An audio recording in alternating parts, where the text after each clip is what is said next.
Joining us now, one of the House impeachment managers, Congresswoman Stacey Plaskett, delegate from the U.S. Virgin Islands. Congresswoman Plaskett, thanks for being with us. What is your reaction to the news about these, alleged associates of the so-called Oath Keepers and how they, cited the former president as a motivating factor, interpreting that he was sending them messages? Well, first, Anderson, I want to say thank you for having me on the show. I'm here at Government House in the U.S. Virgin Islands, and both Governor Albert Bryant and I send our deepest regards and well wishes to the people of Texas as they're living through their natural disaster right now.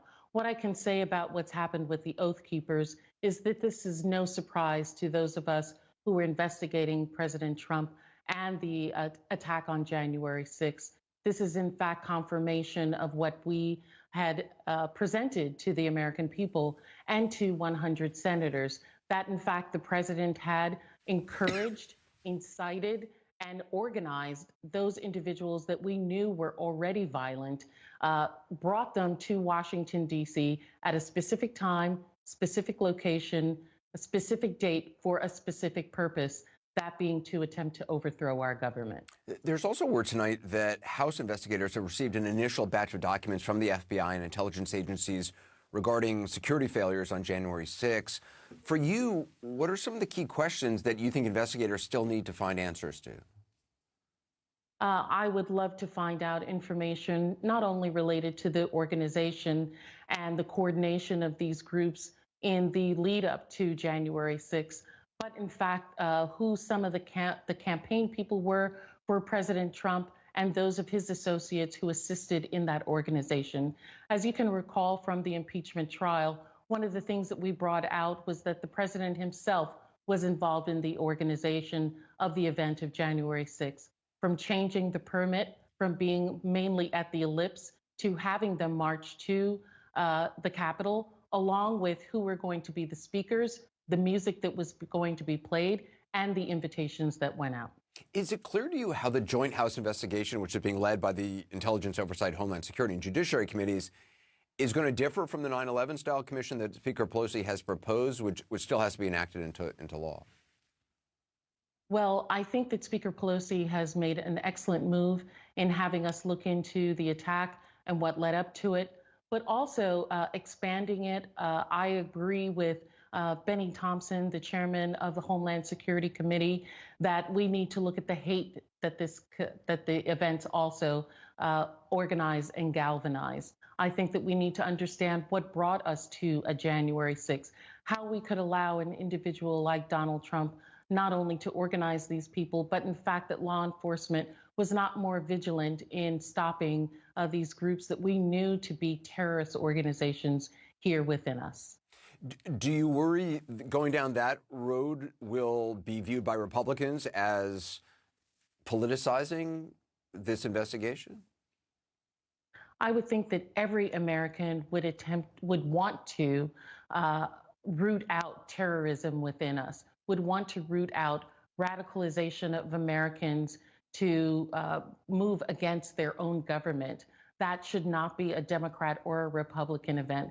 And I think that the speaker will do her best along in forming this commission to ensure that we have the best of Americans there, not for it to be partisan, but for it not even to be bipartisan, but to be a nonpartisan activity that looks at the events leading up to January 6th and making recommendations on how this can never happen again in our country. In the aftermath of insurrection, the former president's relatively few critics within the Republican Party, Mitch McConnell now chief among them, are apparently seen as such a problem that Lindsey Graham is headed to Mar-a-Lago this weekend to supposedly try to lower the temperature within the party. What does that kind of mini saga say to you about what the coming weeks and frankly months may look like?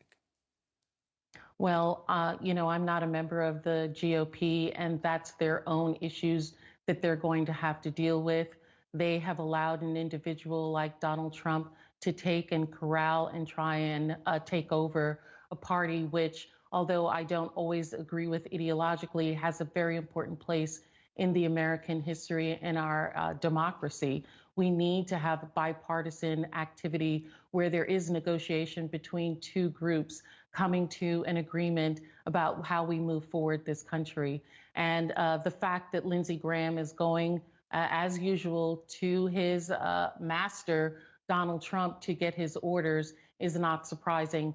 I'm hopeful that good individuals within the Republican Party, we saw them during the impeachment as well as the trial, individuals like Lisa Murkowski and Mitt Romney, Liz Cheney and Jamie Herrera Butler, Adam Kinzinger and others, Richard Burr, Cassidy, Senator Cassidy, will in fact rise up and take back control of their party and lead it in the direction that I believe most of the members of the Republican Party want to go. You know, it's so interesting to me. We don't hear, I may be wrong about this, but it doesn't feel like we hear very often people saying what you just said, which is a Democrat saying we need a opposing party. We need a Republican Party in order to, lead this country. We need that give and take, that negotiation in order to actually accomplish things and to kind of steer the best course forward.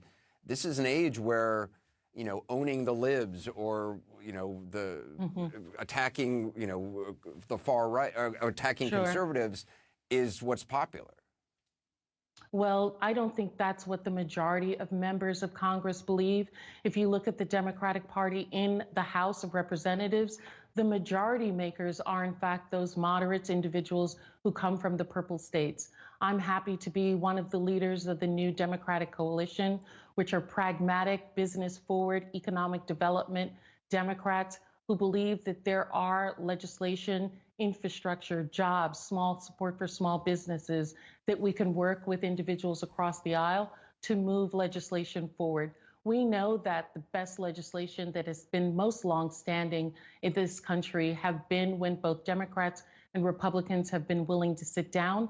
And as a lawyer, the best negotiation and best contracts are those in which individuals have given up something and willing to concede and support one another.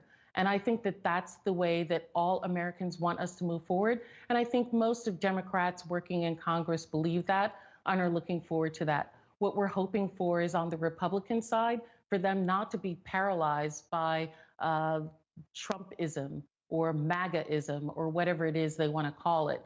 And they will once again become a party which, in many instances is more conservative and fiscally more conservative than some of us, but has an important place in this country. Congresswoman Plaskett, I really appreciate your time. Thank you. Thank you. Thank you so much.